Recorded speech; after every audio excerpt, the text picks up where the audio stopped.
Rompendo em Fé. Um dos textos mais importantes que padecia a vida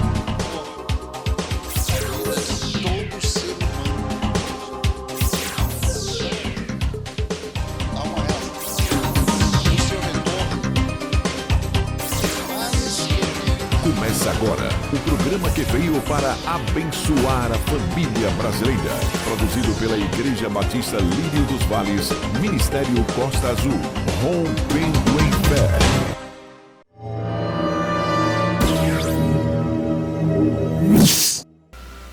Gênesis capítulo 1, versículo 28 e Mateus 24, 32 a 35. Tem uma palavra de Deus para a tua vida nesta manhã. Vamos ao primeiro texto, Gênesis capítulo 1, versículo 28, diz assim: Então Deus os abençoou e lhes disse: frutificai e multiplicai-vos, enchei a terra e sujeitai-a, dominai sobre os peixes do mar, sobre as aves do céu e sobre todos os animais que se arrastam sobre a terra. Mateus 24, 32. Aprendei da figueira a sua parábola. Quando já o seu ramo se torna tenro e as suas folhas começam a brotar, sabeis que o verão está próximo. Assim também vós, quando virdes todos esses sinais, sabei que ele está próximo e às portas.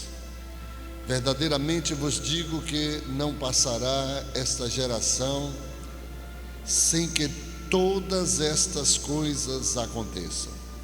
Passarão o céu e a terra, mas as minhas palavras não passarão. Amém. Podeis tomar assento. Queridos, esses dois textos que acabamos de ler nos revela o princípio do início e o último texto fala acerca do princípio do fim. E aqui a primeira palavra que Deus, ao criar o homem e colocar sobre o planeta Terra, Deus liberou 4 palavras para o homem, para que através das quais ele pudesse estabelecer o seu governo sobre a terra. Então Deus disse ao homem, a primeira palavra que Deus disse para o homem foi: frutificai. A segunda palavra foi: multiplicai-vos. A terceira palavra foi: enchei a terra e sujeitai-as. E a quarta palavra foi: e domine, ou dominai sobre os peixes do mar, sobre as aves dos céus, sobre os animais da terra. E aí eu complemento, porque tem um outro versículo que traz essa complementação, e sobre todo réptil que rasteja sobre a face da terra. Aqui Deus fala acerca do que o homem deve fazer ao receber a terra. Todos nós fomos colocados nesta terra para cumprir um propósito divino, amém? Qual é o propósito de Deus ao trazer você à terra? Restabelecer o reino de Deus. Você só está aqui para cumprir esse propósito. Se você não entender o que é que isso significa, é porque você ainda está no tempo da ignorância. Ignorância aqui é escuridão, e na escuridão a gente não enxerga. É por isso que a palavra de Deus se auto-revela, e esta palavra é luz. E a palavra para luz aqui no hebraico é conhecimento. É por isso que Jesus vem para aqueles que moravam nas regiões das trevas. Quando Jesus começa o seu ministério, lá no capítulo 4 de Mateus, Jesus diz: aqueles que estavam nas regiões da sombra da morte, de repente viu uma luz. Os que habitavam na escuridão, de repente apareceu uma luz, e ele começou-lhes a ensinar, dizendo: arrependei-vos, porque é chegado o reino dos céus. Em outras palavras, as pessoas estavam em ignorância, em escuridão, em treva, e Satanás, que é o príncipe das trevas, ou o príncipe da ignorância, consegue deixar as pessoas aprisionadas na sua escuridão, acorrentadas, aleluia, por prisões espirituais. Mas graças a Deus que de repente aparece o príncipe da luz, o príncipe do conhecimento, trazendo a palavra, dizendo: arrependei-vos, porque é chegado o reino dos céus, e conhecereis a verdade, e a verdade vos libertará. Se pois o Filho vos libertar, verdadeiramente sereis livres. E conhecereis, você vai conhecer a verdade, o conhecimento da verdade, e esta verdade vai nos trazer libertação. A única palavra que nos traz libertação é o conhecimento da verdade. Tudo que você precisa para ser liberto em algumas áreas da sua vida é conhecer a verdade. O próprio Deus diz: o meu povo perece, está sendo levado em cativeiro, está sendo aprisionado por lhes faltar o conhecimento, por estarem em ignorância.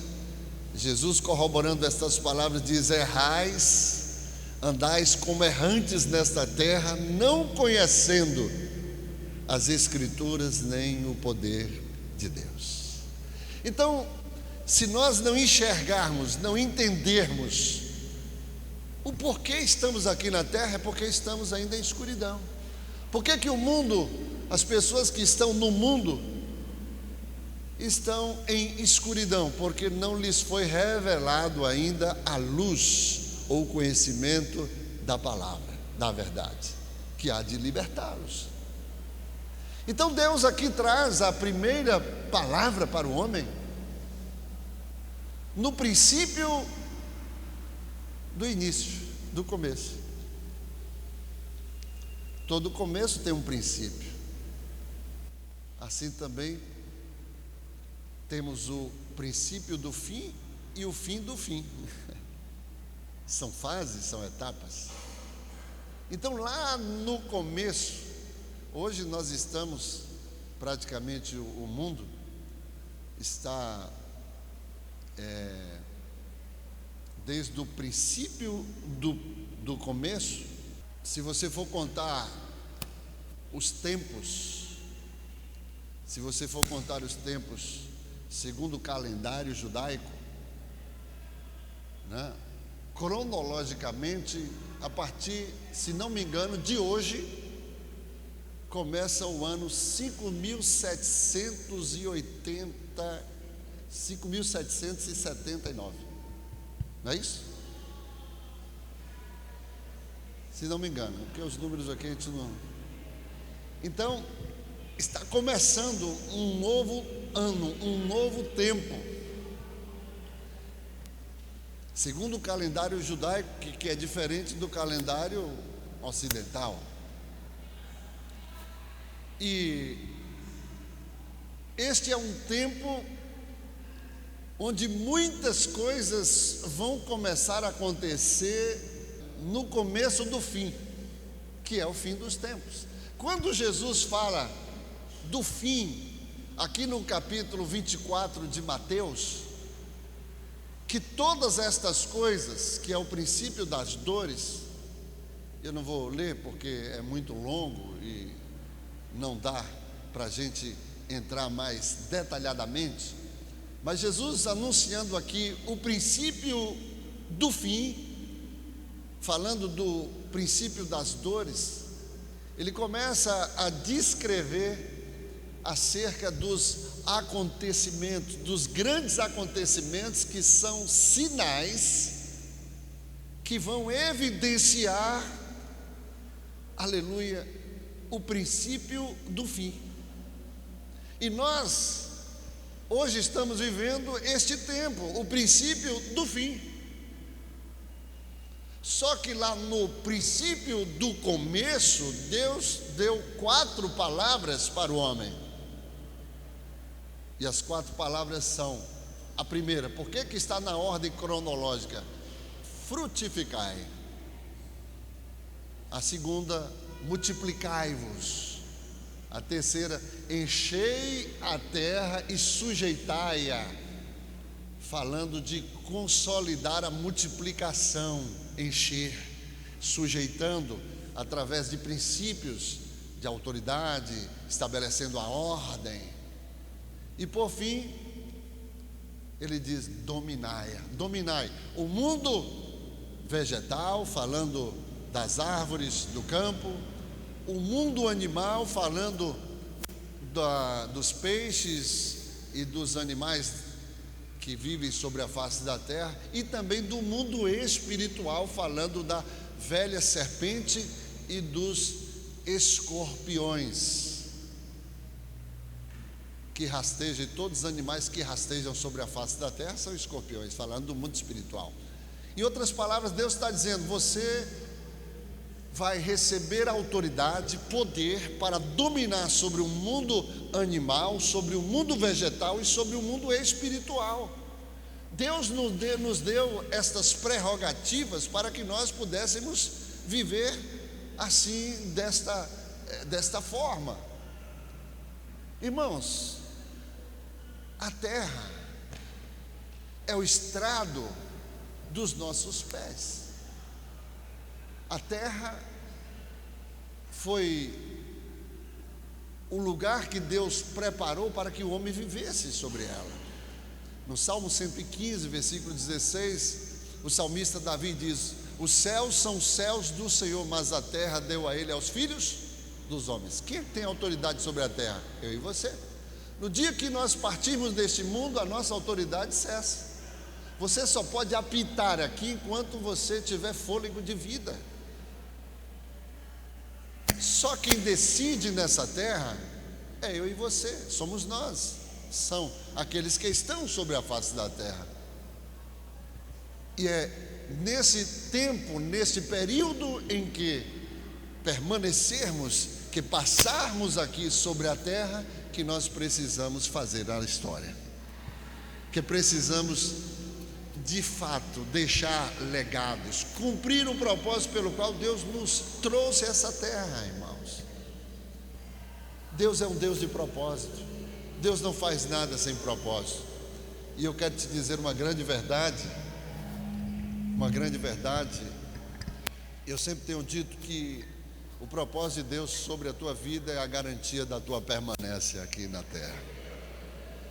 Se você estiver dentro do propósito, você pode ter certeza que você estará, aleluia, blindado diante do mundo físico, diante do mundo espiritual em que você vive, porque a mão do Senhor estará sobre a tua vida. Mas nós precisamos cumprir o propósito. Deus, quando construiu este mundo, construiu com propósito e colocou você, eu aqui. E nós hoje somos a geração mais privilegiada de todas as gerações que viveram sobre a face da terra. Houve aquela geração do princípio, do começo. Houve a geração que nos dias de Jesus também tiveram o privilégio de participar do início da igreja de Jesus Cristo, quando ela foi criada, a igreja primitiva. Mas hoje nós somos a geração que vivemos os tempos do fim. Aleluia!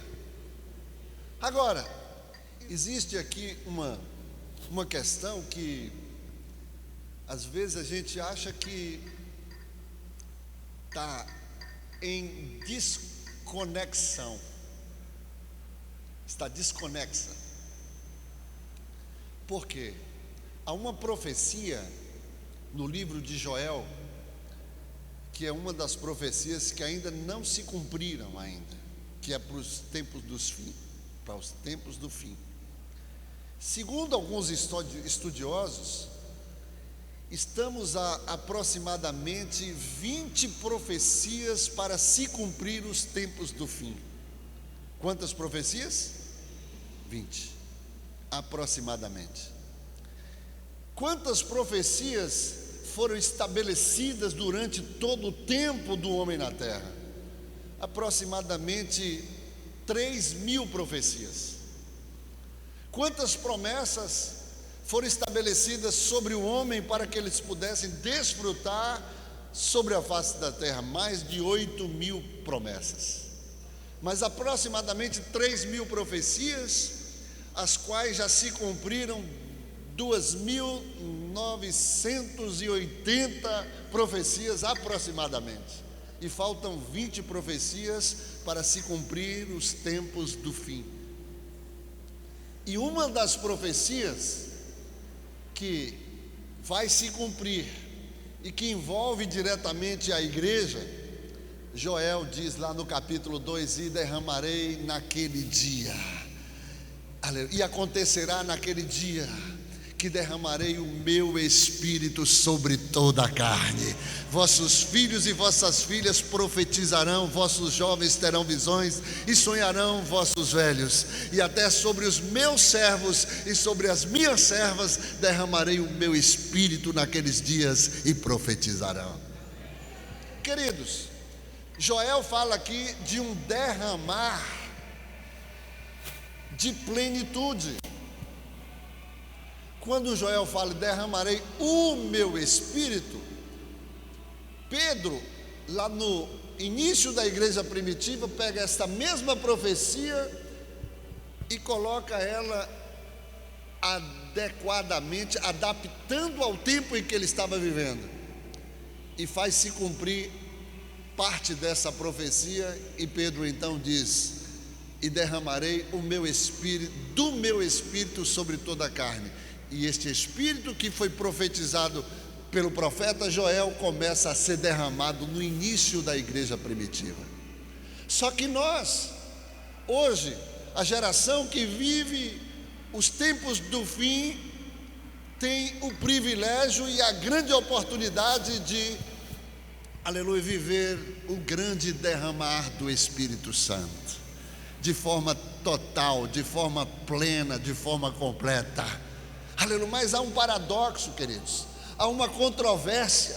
Sabe por quê? Segundo alguns estudiosos, que hoje são pastores renomados, pastores de alta credibilidade, como por exemplo o reverendo Hernandes Dias Lopes, como Paulo Júnior e muitos outros, segundo os seus estudos, têm encontrado, aleluia, algumas evidências de que esta geração, que é a geração dos tempos do fim, que faz parte também da igreja de Jesus Cristo, é a geração mais descomprometida de todos os tempos, de todas as gerações sobre a face da terra. É a geração mais analfabeta, é a geração mais fria, mais gelada, é a geração mais descomprometida, é a geração mais carnal, é a geração, aleluia, que é mais emocional e que, aleluia, menos tem o conhecimento, do saber. É a geração mais ignorante, a geração que vive mais em trevas espirituais. É a geração da misericórdia de Deus. Mas onde é que acontece essa controvérsia? Apesar de termos o privilégio de ser a última geração, a geração mais privilegiada, mas a geração mais descomprometida. Mas é nesta geração que Deus vai levantar um remanescente para viver e cumprir esta profecia de Joel, em que acontecerá coisas tão extraordinárias que o mundo ainda não conheceu. O que Deus vai fazer no derramar do seu Espírito, a terra ainda não conheceu o que está para acontecer através dessa última geração, onde Deus vai levantar um povo dentro do seu próprio povo para que se faça cumprir esta profecia. Quantos, aleluia, que se propõem a estar dentro dessa geração que se encontra aqui nesta manhã, levante as suas mãos e se posicione, porque Deus, aleluia, vai cumprir. Ele disse: passarão os céus e a terra, mas as minhas palavras não hão de passar. Aleluia. Você pode dar um brado de vitória. Aleluia, aleluia. Aí quando você vai lá para o capítulo 24 de Mateus, e Jesus está com os discípulos, e de repente Jesus fala da destruição do templo, que não ficaria pedra sobre pedra. E depois Jesus vem anunciando, pregando, falando, e os discípulos curiosos, e aí eles começam a questionar Jesus: mas quando é que vai acontecer essas coisas? Aí Jesus fala das guerras, de nação se levantando contra nação, de reino se levantando contra reino, de terremotos, de maremotos, de tsunamis, de tantas coisas que hão de acontecer e que já têm acontecido. Mas Jesus ainda diz: ainda não é o fim do fim, é o princípio do fim. É o princípio das dores, mas ainda não é o fim do fim. Quando Jesus fala ainda não é o fim, eu estou simplesmente conjecturando para você entender melhor que nós estamos no princípio do fim. Aí Jesus começa, depois de falar de todas estas coisas, o apóstolo Paulo fala lá no livro de Romanos acerca da plenitude dos gentios, em que foi necessário Deus endurecer o coração do povo judeu lá há 2000 anos atrás, quando Deus, Ele cortou da sua boa oliveira, falando da própria pessoa de Jesus, que é judeu, Ele cortou um galho da boa oliveira e enxertou no lugar deste galho um zambujeiro natural. Romanos 11, se não me engano.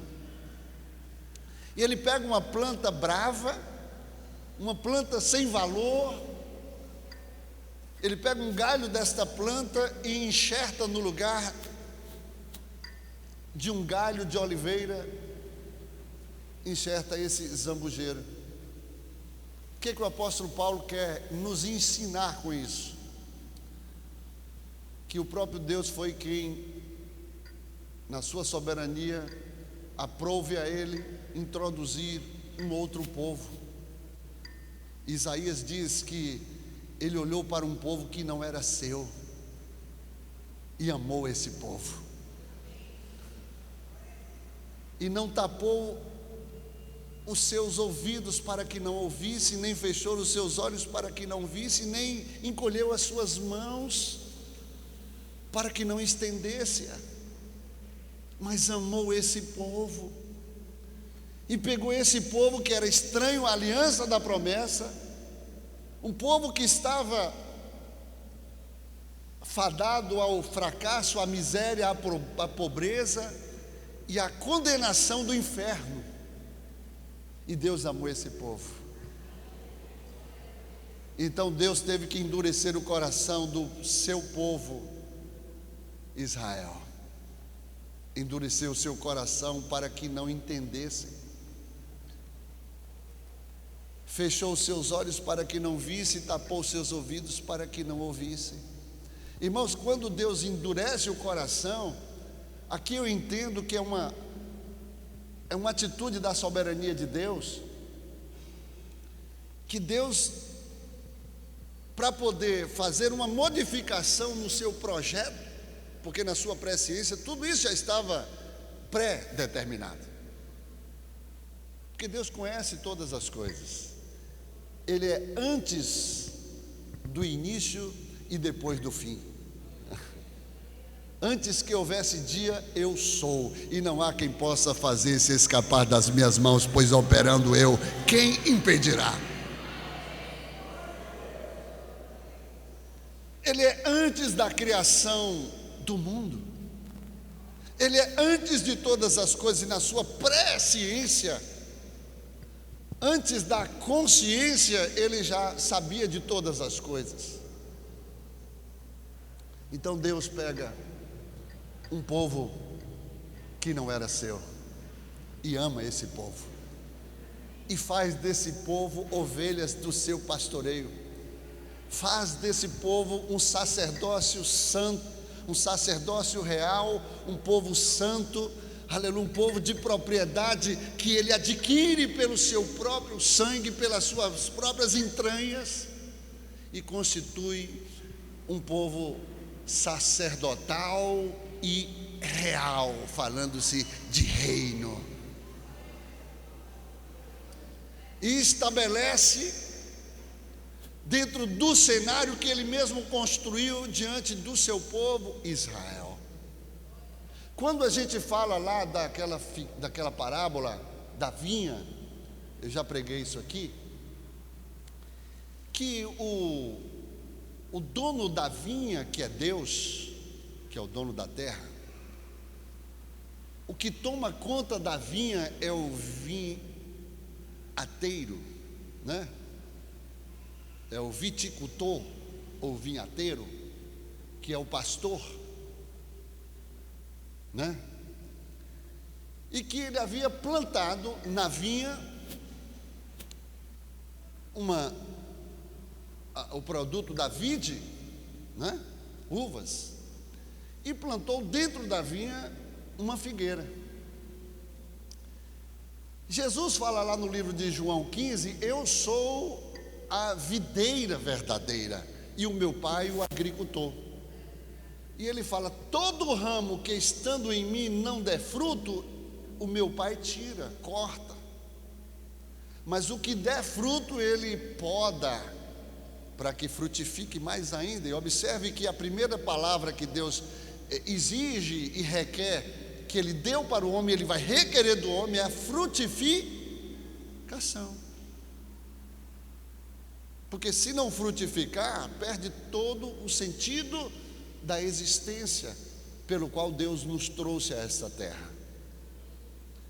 Foi isso que Jesus falou lá no livro de Mateus: a árvore é conhecida pelos seus frutos, porque uma árvore boa não pode dar frutos bons, uma árvore boa não pode dar frutos maus, assim como a árvore má não pode dar frutos bons.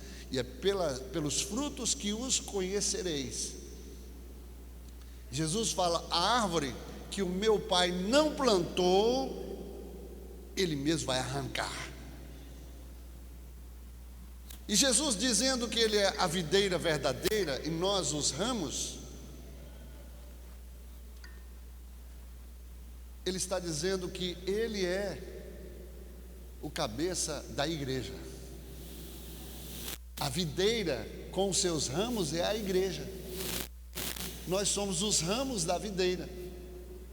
E Jesus é a videira, é o cabeça de todo o corpo, que é a igreja de Jesus sobre a terra, que ele mesmo construiu. Ele diz: edificarei a minha igreja e as portas do inferno não prevalecerão contra ela.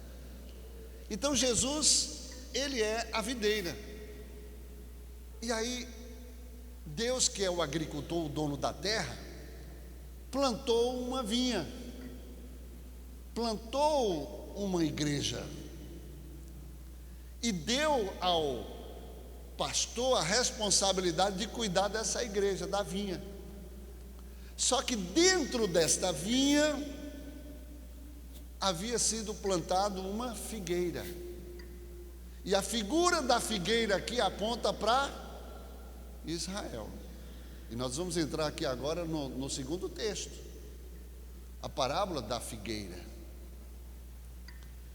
E aí o dono da terra chega na vinha e vê que a figueira não havia produzido frutos, não havia frutificado, sendo que já havia o tempo necessário, segundo a lei de Levíticos, que é de 3 anos, onde uma planta precisa desse tempo para frutificar, e a figueira não havia frutificado.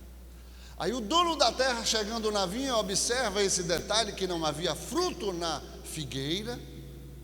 Você observa que Jesus encontrou uma outra figueira fora da vinha, à beira do caminho, e não havia frutos, e Jesus lançou uma palavra de maldição e secou a figueira, porque ela não havia frutos, mas ela estava fora da vinha, fora do aprisco. O que é que o senhor quer dizer com isso, pastor? É que a figueira, para frutificar, ela precisa estar enquadrada dentro da vinha. Não estou entendendo, pastor, você vai entender agora. É que Deus, quando enxertou o zambujeiro na boa oliveira que é Cristo, esse zambujeiro que é a igreja, assumiu a responsabilidade, agora no lugar da figueira, no lugar de Israel, para frutificar sobre a terra. E a figueira que estava dentro da vinha não frutificando, Deus ia arrancar, o dono da terra ia arrancar. Aí o pastor da igreja, ou vinhateiro, ou viticultor, chega para o próprio Deus, o dono da terra, e diz: tudo bem, já se passaram 3 anos, mas tem um detalhe, nós temos uma dívida com esse povo. Nós fomos colocados no seu lugar, fomos enxertados no seu lugar, e a responsabilidade é nossa por eles não frutificarem. Aí o pastor agora toma, aleluia, a palavra e diz para o dono da terra: nos dê uma oportunidade, me dá mais um tempo, e da próxima vez, quando o senhor voltar, se a figueira não frutificar, aí tudo bem, nós vamos assumir a responsabilidade da culpa. Em outras palavras, a igreja tem uma dívida, não somente moral, mas também espiritual e principalmente vital, sobre a figueira. Quantos me ouvem? Por que está escrito: orai pela paz de Jerusalém? Olha o que Deus falou: quando vocês começarem a amar a figueira, sabendo que foi através dela que vocês foram, aleluia, emancipados. Foi através delas que vocês foram introduzidos. Se vocês são hoje o que são, foi por causa da figueira. Nós éramos povos estranhos à aliança da promessa, e hoje o privilégio que a igreja tem, irmãos, é porque um dia Deus endureceu o coração do seu povo Israel, fechou os seus olhos e tapou os seus ouvidos, para que não entendessem, porque na sua soberania Deus, Ele sabia como conduzir a história na face da terra. E nós hoje temos essa responsabilidade, não somente de frutificar, mas fazer com que a figueira frutifique. Aleluia. Orai pela paz de Jerusalém. Deus diz para a igreja: se vocês amarem Israel, vocês vão prosperar. Prosperarão os que te amam. Se vocês abençoarem Israel, vocês serão abençoados. Mas se vocês negligenciarem a bênção sobre Israel, vocês serão amaldiçoados. Abençoarei os que te abençoarem, amaldiçoarei os que te amaldiçoarem, e benditos serão todas as nações da terra por causa de Israel. Essa é uma promessa que vem lá de Abraão. E por causa de Abraão, que deu origem a Israel, hoje todas as famílias da terra são abençoadas. Todos nós somos abençoados, não somente por causa de Abraão, mas por causa do descendente de Abraão, que é Jesus Cristo. Em Jesus Cristo, aleluia, que é filho de Abraão, toda a igreja, todos nós somos abençoados e recebemos todas as bênçãos de Abraão. Quando Jesus chegou lá na cruz do Calvário para cumprir essa introdução da plenitude dos gentios, a Bíblia diz que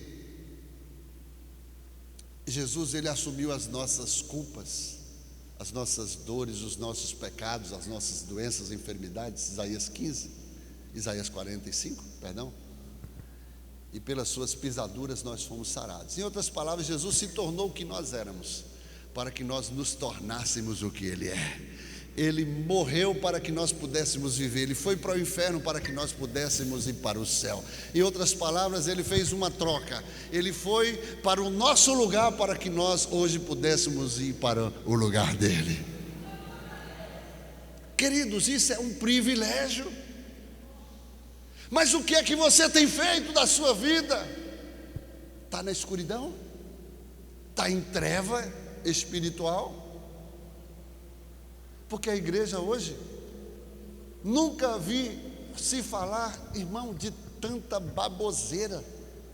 Um povo ignorante, um povo que não gosta de ler, um povo aculturado, um povo, aleluia, que não tem o conhecer, o saber da palavra, o conhecimento da palavra, um povo que não gosta de orar, um povo que não gosta de consagrar, um povo que tem dificuldade de se comprometer com as coisas espirituais, antes se comprometem facilmente com as coisas naturais. É feriadão. O senhor queria que a igreja tivesse cheia, pastor? Num feriadão? Irmãos, se fosse eu desfrutaria do feriadão até sábado, porque domingo é dia do Senhor. Domingo é o Shabat. Domingo você não troca por nada, porque é o dia que você separou e consagrou para adorar o Santo de Israel, o Rei dos Reis e Senhor dos Senhores, aquele que é digno de receber a honra, a glória, o louvor, a adoração e todo o poder nos céus e na terra. Aleluia. Este povo que foi introduzido, aleluia, com a plenitude dos gentios, que foi colocado no cenário de Deus, não corresponde ao que Deus fez acerca deles. Meu Deus, onde é que está a igreja? Pastor, a igreja está de pé e sendo cuidada pelo dono da igreja, que deixou o Espírito Santo para cuidar dela. A questão não é onde está a igreja, a questão é onde você está na igreja, fora ou dentro. Catuca o irmão que está do seu lado, pergunta para ele: onde é que você está neste cenário? Do lado de fora ou do lado de dentro? Comprometido ou envolvido? Uau! O que a igreja está fazendo? Cumprindo o seu papel. Mas você que se acha igreja, que faz parte da promessa da igreja, que se acha que está dentro da igreja, o que é que você tem feito? É tempo de frutificar, irmão. Se Israel não frutificar, a igreja é responsável por Israel ser arrancado.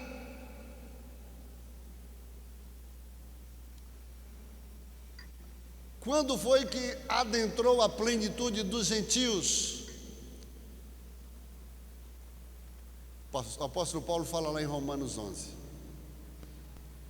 Foi quando ela foi enxertada. Do zambujeiro natural foi enxertado no lugar do galho da oliveira. Quando, pastor, quando a igreja foi criada? Há 2000 anos atrás, quando Jesus edificou a sua igreja, endureceu o coração do povo judeu, que se espalhou por todo o universo. Através da perseguição, os judeus se espalharam pelo mundo inteiro, e Jesus cumpriu essa palavra de Mateus 24, que o templo foi destruído em 3 dias, na sua morte, os 3 dias.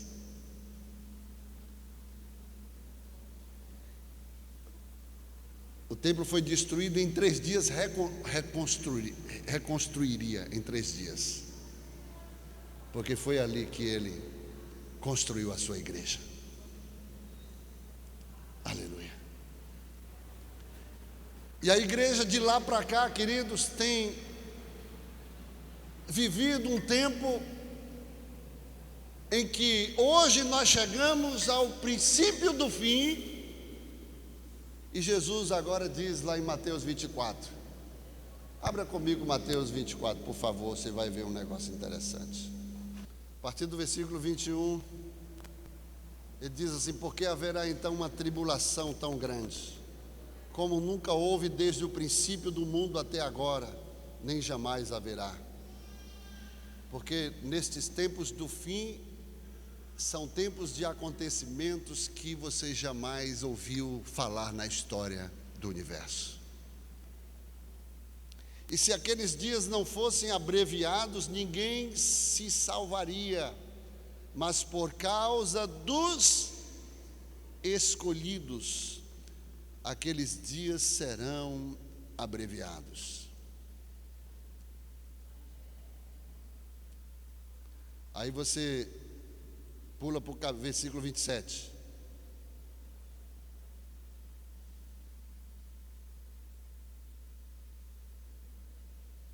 Porque assim como o relâmpago sai do oriente e se mostra até o ocidente, assim também será a vinda do Filho do Homem. Versículo 29. Logo depois da tribulação daqueles dias, escurecerá o sol e a lua não dará a sua luz, e as estrelas cairão do céu, os poderes do céu serão abalados. Versículo 30. Então aparecerá no céu o sinal do Filho do Homem, e todas as tribos da terra se lamentarão e verão vir o Filho do Homem sobre as nuvens do céu com grande poder e glória. Agora, no livro de Lucas, falando também sobre esse mesmo texto, aí Lucas fala especificamente acerca até o dia dos gentios se completarem. Eu quero que vocês entendam que Jesus aqui no capítulo 24 de Mateus está falando já da tribulação e da grande tribulação, para se achegar o tempo do fim. Quando Jesus fala do fim, Jesus não está falando do arrebatamento. Eu já estou encerrando, mas quem está gostando, diga amém. Jesus não está falando do arrebatamento. Jesus está falando do período pós-tribulação, do seu retorno com a sua igreja. Jesus está falando que, aleluia, todo olho vai ver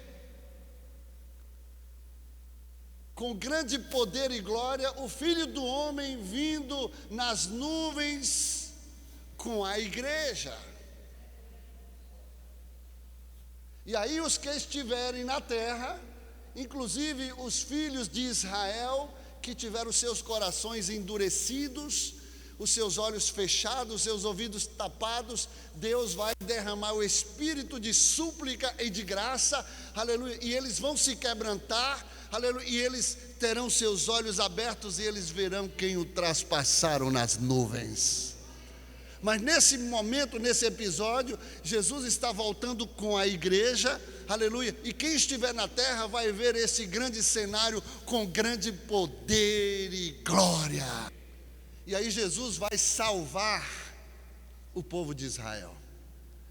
Estima-se mais ou menos 1/3 deste povo será salvo. Será passado como o ourives passa o ouro no fogo, serão purificados, serão moídos, passarão, aleluia, por um processo, queridos, que a igreja talvez não passou. Eles serão moídos, eles serão esmagados. Todas as nações se levantarão contra Jerusalém, vão sitiar Jerusalém, para pisar Jerusalém, para esmagar Jerusalém, para destruir Jerusalém. E é neste cenário que Deus, aleluia, envia o seu Filho amado com a sua igreja para julgar as nações e todos os reis da terra. Aqueles que estiverem na terra, a Bíblia fala no período da grande tribulação, no segundo período apostático, que Deus enviará sobre a terra, Deus vai enviar por 3 meses, quantos meses? 3 meses, vai enviar as pragas, escorpiões com asas de águia, com dentes de leão, que vão ferroar, que vão destruir os moradores da terra. Só que nesse tempo Deus vai remover a morte, e eles vão ser atormentados, eles vão ser, aleluia, vão sofrer tanto que vão pedir a morte, vão pedir para morrer por causa do sofrimento, e a morte vai fugir deles, porque lhes foi tirada por um período de 3 meses. Mas ainda por causa da igreja que vai permanecer na terra, bom, eu não quero fazer parte dessa igreja. Essa igreja é a igreja Raimunda, que hoje está com um pé na igreja e um pé no mundo. Porque a igreja de Filadélfia, a igreja fiel, ela vai ser arrebatada. E ela vai voltar com o Senhor nos ares, aleluia, com grande poder e glória, e será visto por todos os moradores da terra. Então nesse tempo, a Bíblia diz que por causa da igreja, por causa daqueles que ainda são escolhidos, porque a Bíblia diz que diante de todo esse cenário, aquele que perseverar até o fim, ainda vai ser salvo, ainda vai ter a segunda chamada, a segunda oportunidade. Irmãos, eu não quero ficar para a segunda chamada não. Catuca o irmão que está do seu lado, pergunta para ele: você quer ir na primeira ou quer ficar para a segunda chamada? Então, é tempo de despertamento, é tempo de posicionamento. Jesus fala lá na igreja de, aleluia, lá em Apocalipse, a carta às 7 igrejas da Ásia, Jesus diz: arrepende então e volta. Arrependa-te então e volta, senão eu virei contra ti e removerei o meu candelabro de ti, se não te arrependeres. E eu finalizo. Então Jesus fala acerca do princípio das dores e do princípio do fim. E nesse tempo em que Jesus fala acerca destes sinais, está falando exatamente da tribulação e da grande tribulação, dos sinais apostáticos, das evidências, onde o amor de muitos esfriarão, onde o diabo vai enganar com doutrinas de homens e com grande poder que Deus vai dar a Satanás para fazer sinais, prodígios e maravilhas, e aí vai levar enxurrada muita gente que gosta de sinal, gente que gosta de poder, gente que gosta de correr atrás de sinais. Mas eu quero te dar uma boa notícia: você não tem que correr atrás de sinal, mas o sinal que vai seguir aquele que crê na palavra de Deus. Você tem que se esmerar em ser liberto pela verdade da palavra. É preciso que a igreja passe por uma experiência de libertação em muitas áreas da sua vida, e a única coisa que vai te libertar é o conhecimento da verdade. E conhecereis a verdade, e a verdade vos libertará. Porque neste tempo do fim, queridos, o diabo vai enganar a muitos, porque não domina a verdade. Irmãos, olha que contrassenso. A geração mais analfabeta, desprovida de conhecimento, mais descomprometida, mais fria, mais gelada. A geração, aleluia, que não gosta de orar, que não gosta de ler Bíblia. A geração do movimento, a geração que gosta do oba-oba, da comida fácil, que gosta de culto rápido, que não gosta de gastar tempo na presença de Deus. Mas há uma profecia que Deus diz também que vai se cumprir, e eis que nos últimos dias derramarei fome, não de pão, mas da minha palavra, da minha presença. E vai acontecer nesses últimos tempos, queridos, que a igreja vai ser tão avivada, é o grande avivamento que virá sobre a igreja, que as pessoas não vão querer sair da igreja, as pessoas não vão querer sair da presença de Deus. O pastor vai querer acabar o culto, vão embora, e o povo vai permanecer. Nós estamos com fome, nós queremos mais de Deus, nós queremos mais da palavra, nós queremos mais permanecer na presença de Deus, porque somos o povo mais privilegiado da face da terra, de todas as gerações que viveram sobre a face da terra, e que experimentará este grande privilégio. Aleluia, aleluia. E eu concluo no texto segundo que eu li: aprendei da figueira e da sua parábola. Quando já o seu ramo se torna tenro e as suas folhas começam a brotar, sabeis que o verão está próximo. Aqui é o início do fim, quando o leão da tribo de Judá, a raiz de Davi, se levantar para estabelecer o reino literal na terra. Queridos, nós fomos comissionados para restabelecer o reino. Por que restabelecer, pastor? Porque ele foi implantado lá no Éden. Ele foi implantado lá no Éden. Só que o homem não foi fiel, o primeiro Adão não foi fiel, e entregou o reino a um outro governo, a um impostor. E quando o reino de Deus saiu da terra, todos os benefícios do reino também saíram. Porque no reino de Deus não há morte, não há miséria, não há pobreza, não há desigualdade social, não há injustiça, não há pranto, não há dor, não há doença, não há maledicência, não há nada que hoje está imperando sobre a terra por causa do príncipe deste mundo que reina e que jaz no maligno.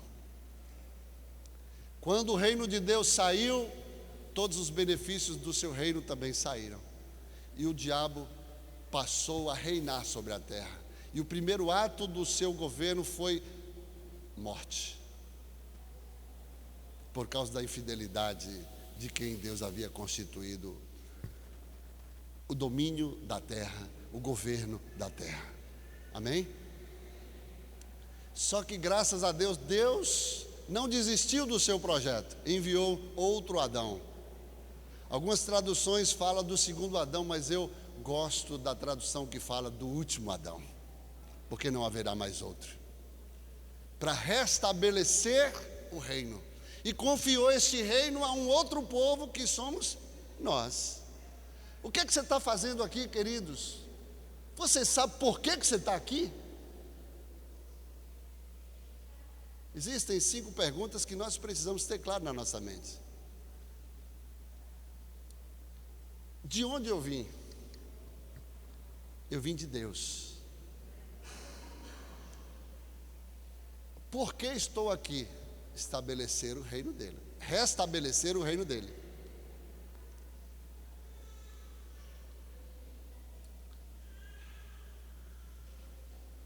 para onde eu vou? Como diz Paulo em Filipenses, a nossa pátria não é terrena, é celeste, para onde nós voltaremos. Então, pelo menos, você precisa ter essa ideia de que você está aqui para cumprir um propósito divino. Não está aqui passeando. Porque Moisés fala em um dos seus salmos, Salmo 90, que os nossos dias são como um conto ligeiro, é como uma planta que brota de madrugada e de manhã ela começa a crescer e chega no final do dia, ela murcha com o sol. E os nossos anos são como um sonho. E aí Moisés diz que os dias dos nossos anos são de 70 e pode chegar a 80. Ele está dizendo que uma geração pode durar de 70 a 80. Está lá escrito. De 70 a 80. Depois você abre lá Salmos 90. 10 e 12, até 12. Ok? 70 a 80.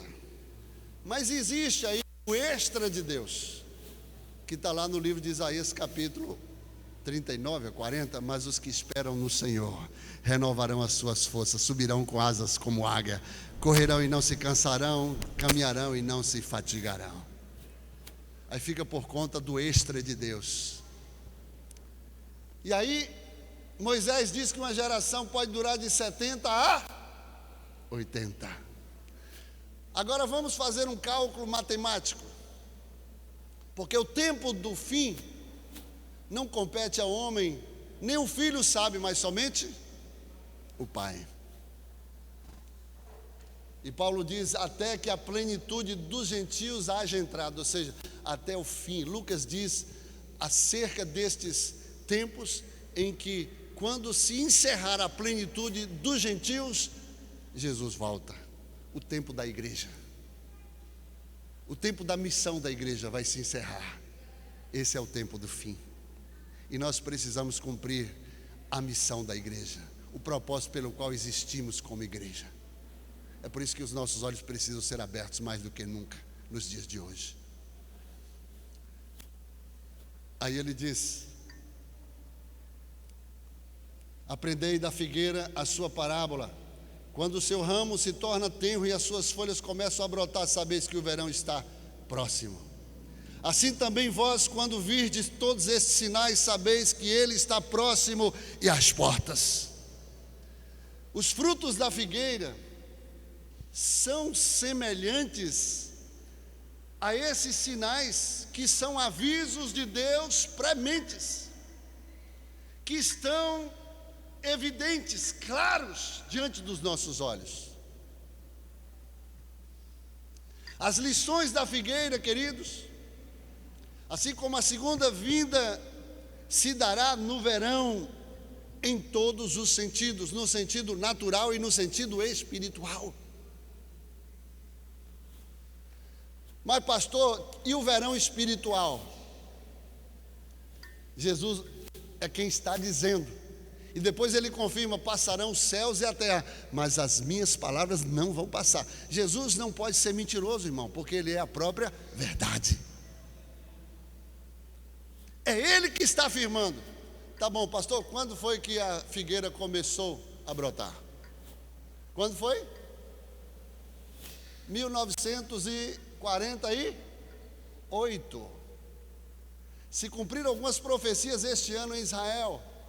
Israel completou 70 anos, uma geração. Irmãos, os sinais em Israel são os sinais que apontam a volta do Messias. O povo judeu já está preparado, o povo judeu já está preparando. Eu tive a oportunidade de entrar no Instituto do Templo, onde todos os utensílios do terceiro e último templo já estão prontos. Eles já estão fazendo campanhas para a construção do templo. Já está tudo pronto, tudo preparado. os sinais, as evidências que a gente está vendo no mundo, onde o anticristo está preparando o seu território para se manifestar, porque eu creio que ele já existe. E aí Jesus fala: quando vier a desolação do abominável, segundo disse Daniel, que ele vai assentar no lugar santo, no templo, para querer a velha sina, querer parecer Deus, ser reconhecido como Deus, ser adorado como Deus e se sentir um pouco de Deus. É aí que a igreja não vai mais estar na terra, que o Espírito Santo já vai levar em arrebatamento a igreja. E aí ele vai se manifestar, porque a igreja resiste que ele se manifeste. A igreja ainda é a ferramenta de Deus que traz resistência à manifestação do anticristo. Mas quando ela for retirada, ele vai se manifestar. Mas todo o cenário já está preparado. Por quê? Jesus falou: não passará esta geração até que todas estas coisas aconteçam. O que eu entendo aqui? Aquele que nasceu, quem sabe, no dia que foi declarado Israel como nação diante da ONU, foi restabelecida a nação de Israel na sua independência diante da ONU. Graças a Deus que o voto Minerva foi um voto brasileiro, e por isso nós somos abençoados. Aleluia. Quem nasceu naquele dia que se cumpriu essa profecia, irmãos, de 48, 14 de maio de 1948, quem nasceu a partir daquele dia, que viu, ou seja, que existia desde quando a nação de Israel passou a ser nação, a ser Estado, até 2018 se completou 70 anos. Mas Moisés disse que pode uma geração durar até 80. Ou seja, uns cálculos aqui mais ou menos, eu não estou dizendo que Jesus vai voltar, porque a Bíblia diz que a hora e o dia você não sabe, mas os sinais estão evidentes para que você entre em vigilância. Ou seja, pode ser que Jesus volte daqui a 10 anos, se cumpre as evidências desta palavra. Mas você, como igreja, que é privilegiado, que foi escolhido, Jesus falou: não foram vocês que me escolheram, mas antes eu escolhi a cada um de vocês, e vos nomeeis, vocês foram nomeados para governar no reino milenar de Cristo Jesus. É necessário uma tomada de posição, que hoje, através da consciência, da revelação da verdade, precisamos tomar a posição como igreja, em cumprir a primeira ordem de Deus lá do início: frutificar. É tempo de frutificar, porque aquele que não frutifica está na zona de perigo e de repente pode ser arrancado. Porque se não frutificar, não tem fruto, e é pelo fruto que é conhecido. Se não tem fruto, é uma árvore estéril. E Deus, nesta manhã, aleluia, convoca a igreja como seu exército na terra, para se colocar na posição das últimas batalhas que virão sobre a face da terra. E aqueles que fazem parte desse exército se põem sobre os teus pés. Aquele que faz parte deste exército se ponha sobre os teus pés. Aleluia. Eu quero orar, porque nós temos pregado, é tempo de despertamento, é tempo de voltar, é tempo de acordar, despertar desta dormência espiritual em que a igreja hoje, tão apática, tão longe dos acontecimentos, pela sua ignorância. A igreja está tão voltada para os padrões deste mundo, tão preocupada com as coisas que estão acontecendo nesse mundo. Mas você precisa estar em vigilância. Há um iminente despertamento que vai trazer à igreja uma nova dimensão do Espírito. E é necessário que você tenha uma tomada de consciência, se é que você faz parte deste remanescente santo, deste povo que vai ser levantado dentro do seu próprio povo para se cumprir essa profecia.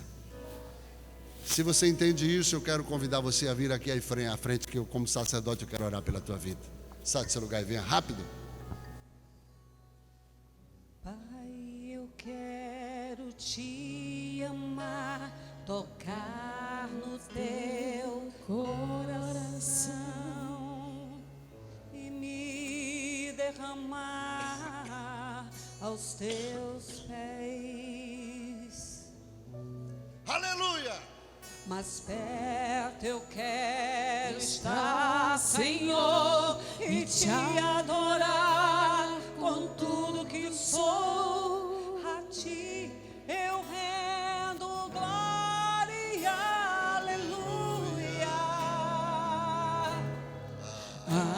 aleluia,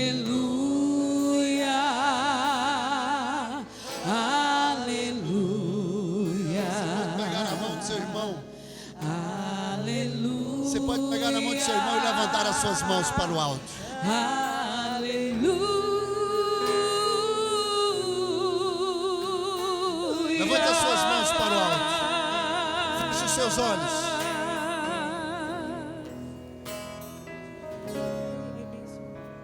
Quando lutas vierem me derrubar, firmado em ti eu estarei, pois tu és meu refúgio, ó Deus. E não importa onde eu estiver, no vale ou no monte, adorarei a ti. Eu canto glória, aleluia, aleluia, aleluia. Cante aleluia, aleluia,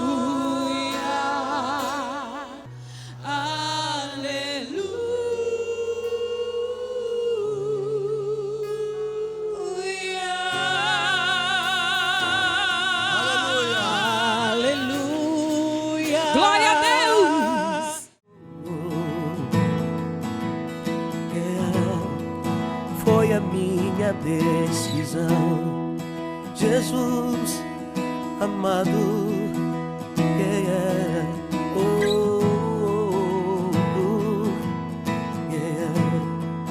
pois é teu meu coração.